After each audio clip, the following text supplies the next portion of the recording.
നമസ്കാരം. US ദേശീയ സുരക്ഷാ ഉപദേഷ്ടാവ് മൈക്ക് വാൾട്സിനെ സ്ഥാനത്ത് നിന്ന് നീക്കിയ പ്രസിഡന്റ് ഡൊണാൾഡ് ട്രംപിന്റെ നടപടിക്ക് പിന്നിലെ കാരണം ഇപ്പോഴും അവ്യക്തമാണ്. വാൾട്സിനെ UN-ലെ അടുത്ത US അംബാസിഡറായി നോമിനേറ്റ് ചെയ്യുമെന്ന് ട്രംപ് അറിയിച്ചിരുന്നു. സ്റ്റേറ്റ് സെക്രട്ടറി മാർക്കോ റൂബിയോയ്ക്ക് ദേശീയ സുരക്ഷാ ഉപദേഷ്ടാവിന്റെ ഇടക്കാല ചുമതല കൈമാറുകയും ചെയ്തു. മാർച്ചിൽ ഉന്നത ഉദ്യോഗസ്ഥരുടെ സിഗ്നൽ ആപ്പിലെ ഗ്രൂപ്പിൽ സുരക്ഷാ വീഴ്ചയുണ്ടായ സംഭവത്തിൽ വാൾട്സിനെതിരെ കടുത്ത വിമർശനം ഉയർന്നിരുന്നു. യമനിലെ ഹൂതി വിമതർക്കെതിരെയുള്ള US സൈനിക നടപടികൾ ചർച്ച ചെയ്യാനുള്ള ഗ്രൂപ്പിൽ the Atlantic magazine editor in chief Jeffrey ഗോൾഡ്സ്ബർഗിനെ വാൾട്സ് അബദ്ധത്തിൽ ചേർത്തതാണ് വിവാദങ്ങൾക്ക് കാരണം. ഇതാണ് വാൾട്സിനെ പുറത്താകാൻ കാരണമെന്നാണ് ഉയർന്ന വാദം. എന്നാൽ ഇസ്രായേൽ പ്രധാനമന്ത്രിയോട് ഇറാനെ ആക്രമിക്കാൻ പ്രേരിപ്പിച്ച വാൾട്സിന്റെ നടപടിയാണ് ട്രംപിനെ പ്രകോപിപ്പിച്ചതെന്നാണ് പുതിയ വാദം. ഇറാനുമായുള്ള ഇസ്രായേൽ പ്രശ്നം നയതന്ത്ര തലത്തിൽ പരിഹരിക്കാൻ ട്രംപ് ആഗ്രഹിച്ചിരുന്നു. ഇതിന്റെ ക്രെഡിറ്റ് തന്നിലേക്ക് വരുമെന്ന് ട്രംപ് കരുതി. എന്നാൽ ഇസ്രായേലിനെ കൊണ്ട് യുദ്ധം ചെയ്യിപ്പിക്കാനായിരുന്നു വാൾട്സിന്റെ ശ്രമം. ഇത് തന്റെ നയത്തിനെതിരാണെന്ന് ട്രംപ് തിരിച്ചറിഞ്ഞു. ഈ സാഹചര്യത്തിലാണ് ദേശീയ സുരക്ഷാ ഉപദേഷ്ടാവിനെ മാറ്റിയതെന്നാണ് പുതിയ റിപ്പോർട്ട്. ട്രംപിന്റെ ആഗ്രഹത്തിന് വിരുദ്ധമായി അമേരിക്കൻ നയം കൊണ്ടുപോകാൻ വാൾട്സ് ശ്രമിച്ചത്രേ. ഇക്കാര്യം അദ്ദേഹത്തോട് ട്രംപ് തന്നെ രോഷത്തോടെ വിശദീകരിക്കുകയും ചെയ്തുവെന്നാണ് സൂചന.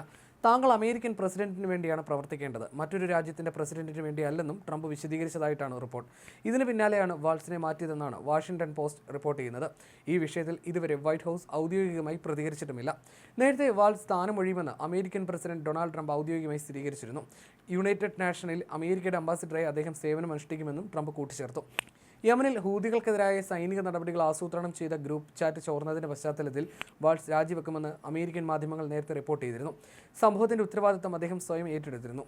അമേരിക്കൻ പ്രസിഡന്റ് ഡൊണാൾഡ് ട്രംപിന്റെ രണ്ടാം ഭരണത്തിൽ രാജിവെക്കുന്ന ആദ്യത്തെ ഉദ്യോഗസ്ഥനാണ് വാൾട്സ്. എന്നാൽ ഹൂതി വിഷയമല്ല രാജിക്ക് യഥാർത്ഥ കാരണമെന്നാണ് ഇപ്പോൾ പുറത്തുവരുന്ന റിപ്പോർട്ട്.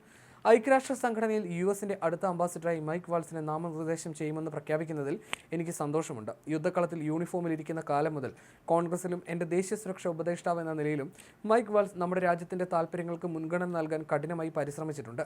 തൻ്റെ പുതിയ പദവിയിലും അദ്ദേഹം അതുതന്നെ ചെയ്യുമെന്ന് എനിക്കറിയാമെന്നായിരുന്നു ട്രംപ് ഈ വിഷയവുമായി ബന്ധപ്പെട്ട് തൻ്റെ ട്രൂത്ത് സോഷ്യൽ മീഡിയ അക്കൗണ്ടിൽ കുറിച്ചത്. ദേശീയ സുരക്ഷാ ഉപദേഷ്ടാവ് മൈക്ക് വാൾട്സ് പുറത്തേക്കെന്നായിരുന്നു നേരത്തെ ഉണ്ടായിരുന്ന സൂചനയും. ഡെപ്യൂട്ടി സുരക്ഷാ ഉപദേഷ്ടാവ് അലക്സ് വോങ്ങിനെയും പുറത്താക്കുമെന്നും റിപ്പോർട്ടുകളുണ്ടായിരുന്നു.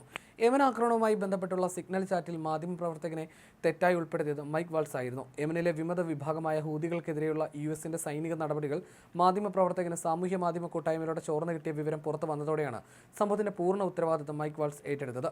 യമനിലെ വിമത വിഭാഗമായ ഹൂതികൾക്കെതിരെയുള്ള അമേരിക്കയുടെ സൈനിക നടപടിയുടെ വിവരങ്ങൾ മാധ്യമപ്രവർത്തകന് കിട്ടിയത് വലിയ വിവാദമായിരുന്നു. ഉന്നത സുരക്ഷാ ഉദ്യോഗസ്ഥരെ ചേർത്ത് സിഗ്നൽ ആപ്പിൽ ഉണ്ടാക്കിയ ഗ്രൂപ്പിൽ അറ്റ്ലാന്റിക്ക വാരികയുടെ പത്രാധിപരും ഉൾപ്പെട്ടതായിരുന്നു വിവാദം. ഇത് വലിയ കോളിളക്കം സൃഷ്ടിച്ചതോടെ ഫോക്സ് ന്യൂസിലെ അഭിമുഖത്തിൽ അതിന്റെ ഉത്തരവാദിത്തം താൻ ഏറ്റെടുക്കുന്നതായി വാൾട്സ് പറയുകയായിരുന്നു.